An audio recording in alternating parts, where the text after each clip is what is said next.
On est très fiers de nos athlètes, même si les Français n'ont rapporté aucune médaille aujourd'hui.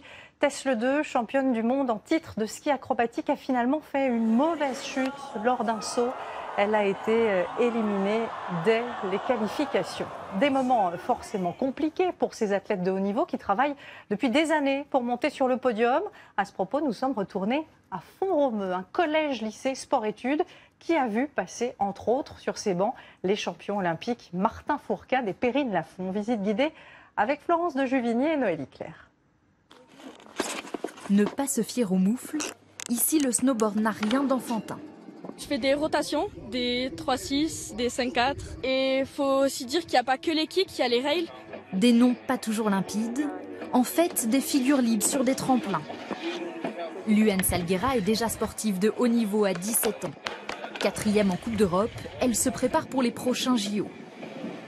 J'espère que dans 4 ans, ce sera moi qui y serai et que ce sera moi qu'on encouragera. Et que tu accentues vraiment le mouvement. 3 heures d'entraînement par jour, même le dimanche. Allez, à toutes. Les emplois du temps, l'accompagnement, tout est aménagé pour hisser les élèves sur les podiums. Ils sont un peu bruts quand ils arrivent et surtout en 6e, on a tout le travail à faire. Donc en prépa physique, en prépa mentale, en entraînement, les enseignants, c'est-à-dire qu'il y a vraiment tout un groupe qui se met donc, dans la logique de la performance.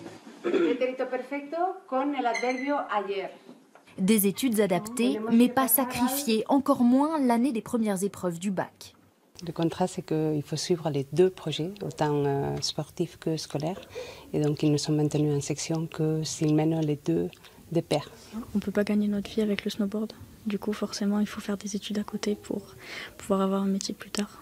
Première condition de réussite, prendre soin de son corps. La cheville, c'est là, et ensuite, là, c'est le talon, j'ai une talonnade. À 1800 mètres d'altitude, un peu moins d'oxygène dans l'air. Une acclimatation qui aide ensuite les athlètes lors des compétitions. On a une bonne altitude, on le sait, la seule chose à laquelle on a pensé, c'est à penser au sport et à la performance. Donc ouais, c'est une terre de champions, c'est un endroit où se fabriquent les champions. Croiser une vice-championne sur le départ pour les Jeux paralympiques, dans ce lycée, ce serait presque banal. Un peu de rêve pour les élèves, en attendant leur tour.